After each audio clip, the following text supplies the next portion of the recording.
my dear students, you are watching my YouTube channel Pantham's Education. If you are watching first time my channel, share and like and subscribe. After subscribe, press on the bell button. If you press on the bell button, you will get a new notification of my videos. Today we are going to learn about TS Inter Second Year English Model Paper Public Examination Pattern and what are the syllabus contains in the question paper. After that we have to learn about prose, poetry, short stories details. So majority of the students, they are feared about English. You need not worry. If you follow my YouTube channel, automatically you will get pass marks and you will get good marks. I want to give the best suggestions through my YouTube channel. So every inter second year student, subscribe my YouTube channel and share this video to all the inter second year students. So today we are going to learn about inter second year model paper and syllabus about prose, poetry, short stories also. Let's we start.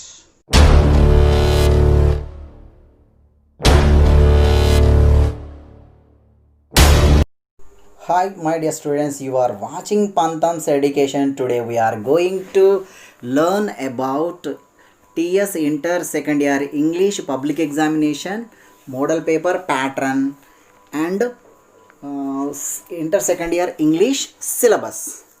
And public exam paper contains 3 hours duration and 100 marks paper. This model paper contains 3 sections: section A, section B, section C. So if you see in the section A first bit, annotations from prose, this bit contains 3 questions you should attempt to. Each question carries 4 marks, 2 into 4, 8 marks. Second bit, annotations from poetry. This bit also contains 3 questions. You should attempt to 2 into 4, 8 marks. Third bit, paragraph or short questions. Paragraph or short questions comes from prose. This bit also contains 3 questions. You should attempt to 2 into 4, 8 marks. Fourth bit, paragraph or short questions from poetry. This bit also contains 3 questions. You should attempt to. Each question carries 4 marks, 2 into 4, 8 marks. Fifth one, short stories. Short stories questions. This bit also contains 3 questions. You should attempt to 2 into 4, 8 marks. This is the section A. Now section B. In this section B, we have comprehension passages 6th and 7th. First we see 6th bit, comprehension passage. In the short stories, at the end of the lessons, we have some of the passages.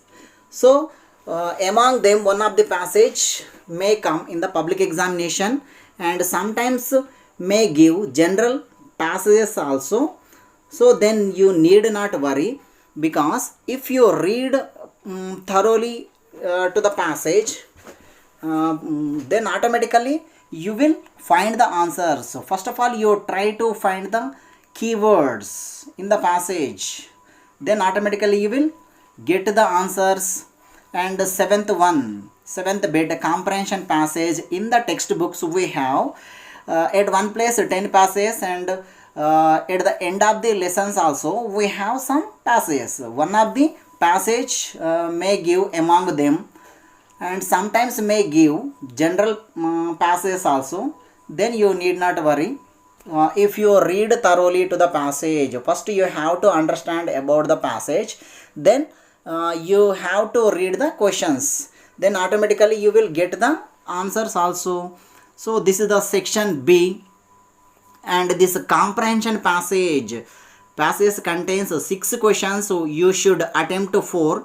Each question carries 1 mark, 4 into 1, 4 marks, 6th and 7th bits. Now section C. If you see the section C, 8th bit, advertisements. In the textbook we have some of the advertisements.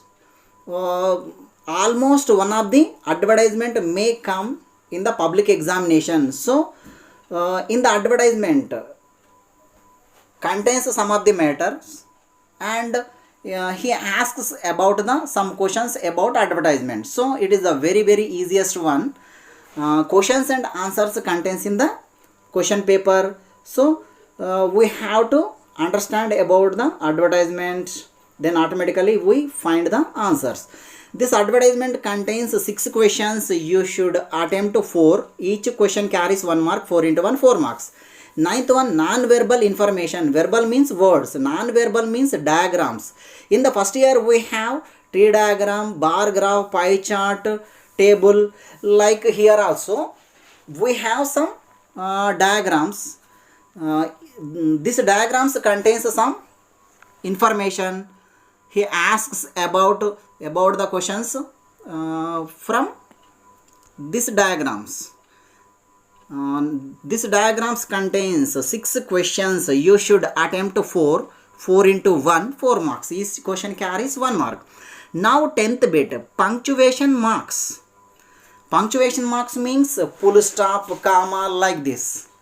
This bit contains 10 questions. You should attempt 8. Each question carries half mark. 8 into half mark, 4. 11th bit, matching words or one word substitute. This bit contains 6 questions. You should attempt 4. Each question carries 1 mark. 4 into 1, 4 marks. 12th bit, idioms and phrases. Bit, idioms and phrases. This bit contains 6 questions. You should attempt 4. Each question carries 1 mark. 4 into 1, 4 marks. 13th bit, verb pattern. In the public examination, one of the pattern gives, and this pattern contains one of the example in the public examination.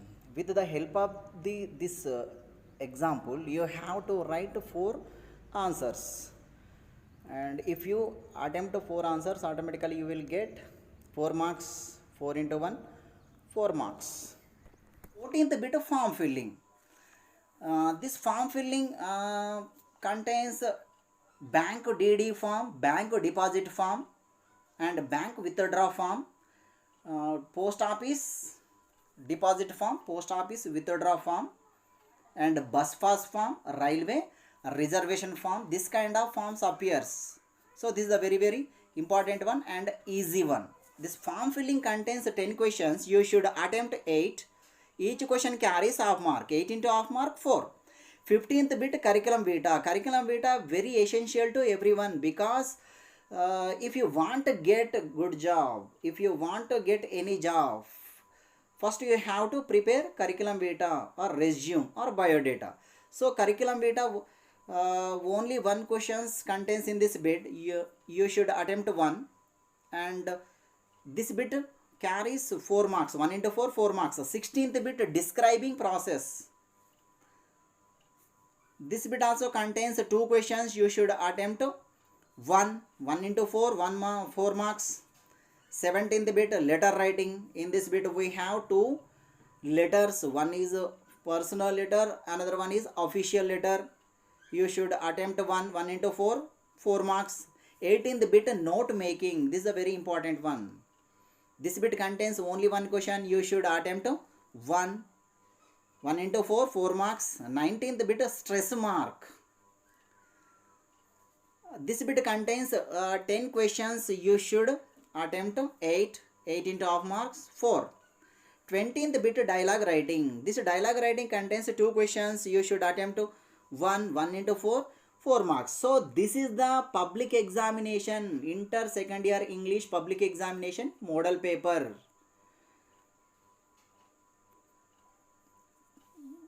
మరి ఇప్పుడు చూసినట్లయితే మనకి Telangana inter second year English యొక్క public exam paper కనుక చూసినట్లయితే దీని యొక్క సమయం అనేది 3 గంటలు ఉంటుంది. 100 మార్కులకి ఒక పేపర్ అనేది ఉండడం జరుగుతుంది. దీంట్లో మనకి section A, section B, section C అని 3 భాగాలు ఉండడం జరుగుతుంది. మొదటగా సెక్షన్ ఏలో కనుక మనం చూసినట్లయితే ఫస్ట్ బిట్ వచ్చేసి మనకి ఎనోటేషన్స్. ఆల్రెడీ మీకు తెలుసు ఫస్ట్ ఇయర్లో ఈ యొక్క ఎనోటేషన్స్ గురించి. ఈ ఎనోటేషన్స్ అనేవి ప్రోజ్ నుంచి రావడం జరుగుతుంది. దీంట్లో 3 క్వశ్చన్లు ఉంటాయి. మనం తప్పకుండా 2 రాయాల్సి ఉంటుంది. ప్రతి క్వశ్చన్కి 4 మార్కులు. 2 into 4, 8 మార్క్స్. సెకండ్ బిట్ కూడా సేమ్ ఎనోటేషన్స్. పోయట్రీ నుంచి రావడం జరుగుతుంది. దీంట్లో 3 క్వశ్చన్లు ఉంటాయి, 2 రాయాలి, 2 ఇంటూ 4 8 మార్కులు. అదేవిధంగా మూడో బిట్ చూసినట్లయితే పేరాగ్రాఫ్ లేదా షార్ట్ క్వశ్చన్స్ అని ఈ యొక్క బిట్ని పిలుస్తాం మనం. ఇది ప్రోజ్ నుంచి క్వశ్చన్స్ రావడం జరుగుతుంది. దీంట్లో కూడా 3 క్వశ్చన్లు ఉంటాయి, 2 తప్పకుండా రాయాలి, 2 ఇంటూ 4 8 మార్కులు. అదేవిధంగా నాలుగో బిట్ కనుక చూసినట్లయితే పేరాగ్రాఫ్ లేదా షార్ట్ క్వశ్చన్స్ అనేవి పోయట్రీ నుంచి రావడం జరుగుతుంది. దీంట్లో 3 క్వశ్చన్లు ఉంటాయి, 2 క్వశ్చన్లు తప్పకుండా రాయాలి, 2 ఇంటూ 4 8 మార్కులు. మరి ఫిఫ్త్ బిట్ కనుక చూసినట్లయితే ఇది షార్ట్ స్టోరీస్ నుంచి మనకు క్వశ్చన్స్ రావడం జరుగుతుంది. దీంట్లో కూడా 3 క్వశ్చన్లు ఉంటాయి, 2 అటెంప్ట్ చేయాలి, 2 ఇంటూ 4 8 మార్కులు. ఇది మనకి సెక్షన్ ఏలో ఉన్నటువంటి టాపిక్స్ అనమాట. ఫస్ట్ ఇయర్లో మనకి ఏ విధంగా అయితే ఉందో ఈ బిట్లో కూడా ఎలాంటి మార్పు అనేది ఉండదు. సేమ్ అదే మోడల్లో మనకి ఒక బిట్ అనేది ఉండడం జరుగుతుంది. మరి సెక్షన్ బి వచ్చేటప్పటికి 6th బిట్ 7th బిట్ ఈ యొక్క 2 ప్యాసేజెస్ అనేవి కలిగి ఉంటాయి. 6th బిట్ చూసినట్లయితే దీంట్లో మనకి షార్ట్ స్టోరీస్ చివర మనకి కొన్ని ప్యాసేజెస్ అనేవి ఇవ్వడం జరుగుతుంది. ఆ ప్యాసేజెస్లోంచి ఒక ప్యాసేజ్ మనకి పబ్లిక్ ఎగ్జామ్లో రావడం జరుగుతుంది. కొన్ని సమయాల్లో జనరల్గా ఇచ్చినా సరే మనం రాయవచ్చు. ఎందుకంటే మనం ప్యాసేజ్ని పర్ఫెక్ట్గా చదివిన తర్వాత క్వశ్చన్లు కనుక చూసినట్లయితే క్వశ్చన్లో ఉన్నటువంటి కీవర్డ్స్ అనేది మనం ప్యాసేజ్లో కనుక ఫైండ్ అవుట్ చేసినట్లయితే ఆన్సర్స్ అనేవి ఈజీగా చేయవచ్చు. కాబట్టి మనకి క్వశ్చన్స్ ప్లస్ ఆన్సర్స్ మనకి క్వశ్చన్ పేపర్లోనే ఉంటాయి. జస్ట్ ప్రాక్టీస్ చేస్తే సరిపోతుంది. 6th బిట్ మనకి షార్ట్ స్టోరీస్ చివర ఉన్నటువంటి ప్యాసేజ్ నుంచి రావడం జరుగుతుంది. 7th బిట్ కూడా మనకి comprehension passage.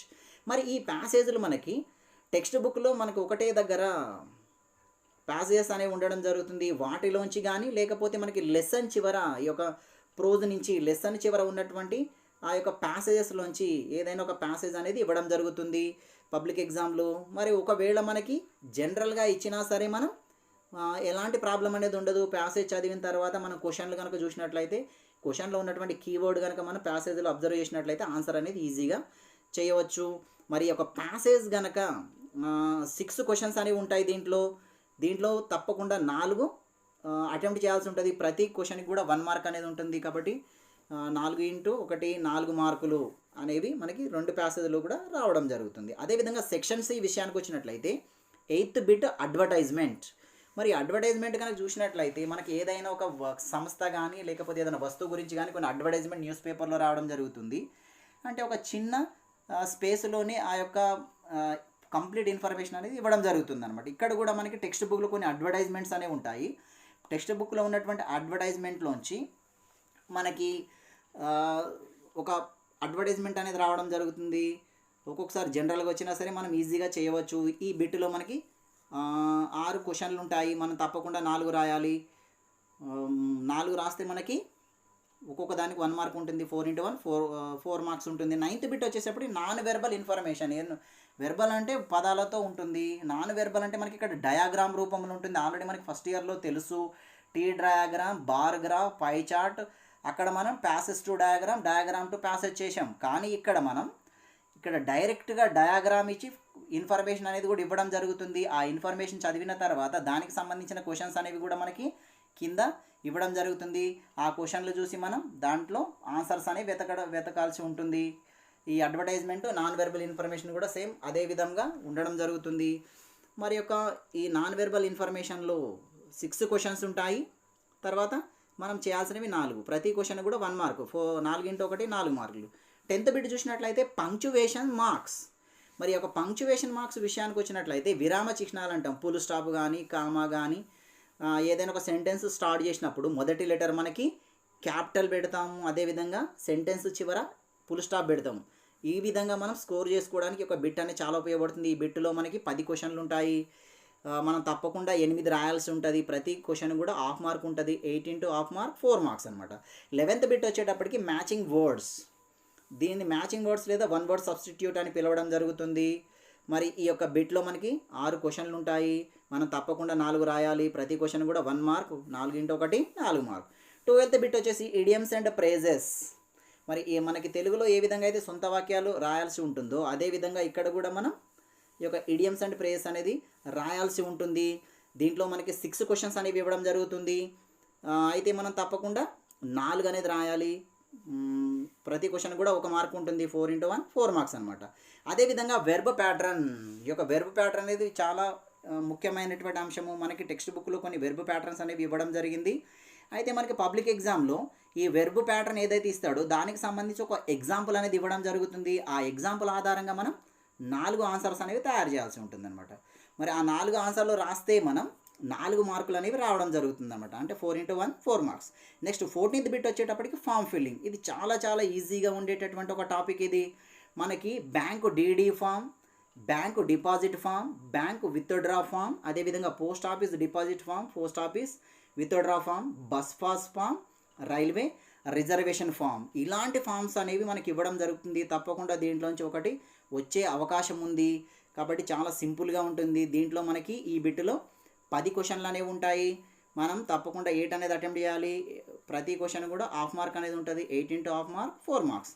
15th bit curriculum Vita. Curriculum Vita అనేది చాలా ముఖ్యమైనటువంటి అంశం ఇది. ఎవరైనా ఒక జాబ్కి అప్లై చేయాలంటే ఒక కరికులం వీటా అనేది తయారు చేయాలి. దీన్నే మనం రెజ్యూమ్ తర్వాత బయోడేటా ఫామ్ అని కూడా వివిధ రూపాల్లో పిలవడం జరుగుతుంది. దాంట్లో మోడల్స్ కూడా మనకి ఉంటుంది. మరి ఈ బిట్లో ఒకటే క్వశ్చన్ ఉంటుంది. ఇది రాసినందుకు మనం 4 మార్క్స్ అనేవి ఉంటుంది. 1 × 4 4 మార్క్స్. అదేవిధంగా డిస్క్రైబింగ్ ప్రాసెస్, ఏదన్నా ఒక అంశం ఇచ్చి దాని గురించి ఒక స్టేజెస్ అనేవి రాయడం జరుగుతుంది. ఫర్ ఎగ్జాంపుల్ చూసినట్లయితే మేకింగ్ టీ అన్నప్పుడు టీ అనేది ఏ విధంగా తయారు చేయాలి, దానికి సంబంధించినటువంటి కావాల్సిన వస్తువులు, తయారు చేసే విధానం, అదేవిధంగా అప్లై ఫర్ ఆధార్ కార్డుకి అప్లై చేసేటప్పుడు ఏ దశలు ఉంటాయి, ఇలాంటి క్వశ్చన్స్ అనేవి మనకి ఒక డిస్క్రైబింగ్ ప్రాసెస్లో ఇవ్వడం జరుగుతుంది. దీంట్లో 2 క్వశ్చన్లు అనేవి ఉంటాయి. మనం తప్పకుండా ఒకటి అటెంప్ట్ చేయాలి. ఒకటి మనం అటెంప్ట్ చేసినందుకు 4 మార్కులు ఉంటుంది. 1 × 4 4 మార్క్స్. అదేవిధంగా లెటర్ రైటింగ్ విషయానికి వచ్చినట్లయితే మనకి పర్సనల్ లెటర్ ఒకటి ఉంటుంది, అఫీషియల్ లెటర్ ఒకటి ఉంటుంది. దీంట్లో మనం ఏదైనా ఒకటి రాస్తే రాయవచ్చు. 2 క్వశ్చన్లు ఉంటాయి. ఒక క్వశ్చన్ అనేది అటెంప్ట్ చేయాలి. రాస్తే 1 × 4 4 మార్క్స్ అనేది ఉంటుంది. అదేవిధంగా 18వ బిట్ చూసినట్లయితే నోట్ మేకింగ్ అనేది చాలా ఇంపార్టెంట్. ఒక ప్యాసేజెస్ అనేది ఇవ్వడం జరుగుతుంది. దాన్ని మనం ఒక షార్ట్ ఫామ్లో రాయాల్సి ఉంటుంది అనమాట. అయితే దానికి ఒక హెడ్డింగ్ కూడా పెట్టాలి. ఆ ప్యాసేజ్ దేని గురించో తెలియజేస్తుందో ఒక హెడ్డింగ్ కనుక మనం పెట్టినట్లయితే హెడ్డింగ్కి 1 మార్క్ ఉంటుంది. మిగతా షార్ట్ ఫామ్లో రాసిన దానికి 3 మార్కులు అనేవి ఇవ్వడం జరుగుతుంది. దీంట్లో మనకి ఒక క్వశ్చన్ ఉంటుంది. ఒక క్వశ్చన్ మనం రాసినందుకు 4 మార్క్స్. 1 × 4 4 మార్క్స్ అనమాట. అదేవిధంగా స్ట్రెస్ మార్క్, మనం పదాలను ఏ విధంగా పలకాలి, హౌ టు స్ట్రెస్, పదాలను ఏ విధంగా ఎక్కడ స్ట్రెస్ అనేది చేయాలి. ఇది ఒక స్పోకెన్ ఇంగ్లీష్ కనుక మనం మాట్లాడాలంటే ఈ స్పోకెన్ ఇంగ్లీష్లో స్ట్రెస్ మార్క్ అనేది చాలా ప్రముఖమైనటువంటి పాత్ర వహిస్తుంది. దీనికి సంబంధించి మనకు కొన్ని రూల్స్ ఉన్నాయి. ఆ రూల్స్ కనుక మనం నేర్చుకున్నట్లయితే స్ట్రెస్ మార్క్ అనేది మనం ఈజీగా చేయొచ్చు. దీంట్లో మనకి 10 క్వశ్చన్లు ఉంటాయి. మరి దీంట్లో మనం 8 కనుక రాసినట్లయితే తప్పకుండా 8 రాయాలి. ప్రతి క్వశ్చన్కి హాఫ్ మార్క్ ఉంటుంది. 8 × హాఫ్ మార్క్ 4 మార్క్స్ అనమాట. అదేవిధంగా 20 బిట్ కనుక చూసినట్లయితే డైలాగ్ రైటింగ్. ఈ డైలాగ్ రైటింగ్లో మనకి 2 క్వశ్చన్స్ అనేవి ఉండడం జరుగుతుంది. ఒక క్వశ్చన్ మనం ఆన్సర్ చేయాల్సి ఉంటుంది. ఒకటి రాసినందుకు 1 × 4 4 మార్క్స్. ఇది మనకి టీఎస్ ఇంటర్ సెకండ్ ఇయర్ ఇంగ్లీష్కి సంబంధించినటువంటి మోడల్ పేపర్, దాంట్లో ఉన్నటువంటి అంశాలు. మరి మనకి ఈ యొక్క క్వశ్చన్స్ అనేవి దాదాపుగా టెక్స్ట్ బుక్ నుంచే మనకి ఇవ్వడం అనేది జరుగుతుంది. కాబట్టి మనం టెక్స్ట్ బుక్లో ఉన్నటువంటి అంశాలను పర్ఫెక్ట్గా ప్రిపేర్ అయినట్లయితే మనం ఈజీగా ఈ యొక్క మార్క్స్ అనేవి సాధించడం చాలా సులభం. Now we are going to learn about prose poetry, short stories topics. First one, prose, Dancing in the Rain, Azim Hashim Premji. ఈ యొక్క డాన్సింగ్ ఇన్ ద రెయిన్ రచించింది మనకి Azim Hashim Premji. Opportunities for youth, written by Jawaharlal Nehru. Opportunities for youth రచించినది మనకి Jawaharlal Nehru. To serve with love, E R Braithwaite. ఈ to serve with love అనేది E R Braithwaite రాయడం జరిగింది. Polluting the world, an article on the internet. ఈ polluting the world అనేది మనకి internet నుంచి తీసుకున్నటువంటి ఒక article. 5th one, the sand box 1 act play, Edward Albee. ఈ యొక్క శాండ్ బాక్స్ అనేది ఎడ్వర్డ్ అల్బీ అనేది రాయడం జరిగింది. 1 యాక్ట్ ప్లే ఇది. Poetry, I celebrate myself, written by Walt Whitman. మరి ఐ సెలబ్రేట్ మై సెల్ఫ్ రచించింది వాల్ట్ వైట్మ్యాన్. అదేవిధంగా second one, the magical earth, Gulzar. Magical earth రచించింది మనకి Gulzar. Third one, Polonius advice to his son, William Shakespeare. ఈ Polonius advice to his son రాసింది మనకి William Shakespeare. Fourth one, footprints in the sand, written by Mary Stevenson. మరి footprints in the sand అనేది రచించింది Mary Stevenson. Fifth one what kind of place written by Uma Parameswaran. ఈ what kind of place అనేది రచించింది Uma Parameswaran. Now short stories. The boy who broke the bank written by Ruskin Bond. ఈ the boy who broke the bank రచించింది మనకి Ruskin Bond. Number 2 Parige. Parige అంటే పరక, written by Vattikota Alwar Swamy. Parige మనకి రచించింది Vattikota Alwar Swamy. Third one my elder brother written by Premchand. My elder brother రచించింది Premchand. The awakening Shashi Deshpande. ఈ యొక్క అవేకెనింగ్ రచించింది Shashi Deshpande. Don't die Hilton don't die written by Chris Prichard. ఈ యొక్క don't die Hilton don't die అనేది రచించింది మనకి క్రిస్ ప్రిచర్డ్. సో ఇది మనకి ఇంటర్ సెకండ్ ఇయర్లో ఉన్నటువంటి పబ్లిక్ ఎగ్జామ్కి సంబంధించిన మోడల్ పేపరు. దాంట్లో ఉన్నటువంటి టాపిక్స్ మరియు ప్రోజ్ పోయట్రీ షార్ట్ స్టోరీకి సంబంధించినటువంటి విషయాలు. సో ఈ యొక్క వీడియోని ప్రతి ఒక్క ఇంటర్ విద్యార్థికి షేర్ చేయండి. మీరు నా యొక్క ఛానల్ని సబ్స్క్రైబ్ చేసుకోండి. ఇలాంటి అప్డేట్స్ అనేవి మీకు రావడం జరుగుతుంది. కాబట్టి ప్రతి ఒక్క ఇంటర్ సెకండ్ ఇయర్ విద్యార్థి, ఫస్ట్ ఇయర్ విద్యార్థి ఈ యొక్క ఛానల్ని సబ్స్క్రైబ్ చేసుకోండి. నా వీడియో కనుక మీకు నచ్చినట్లయితే లైక్ చేయండి, షేర్ చేయండి, సబ్స్క్రైబ్ చేయండి. సబ్స్క్రైబ్ చేసిన తర్వాత బెల్ బటన్ కనుక ప్రెస్ చేసినట్లయితే నా కొత్త వీడియోకి సంబంధించిన అప్డేట్స్ అనేవి మీకు రావడం జరుగుతుంది. So thank you very much.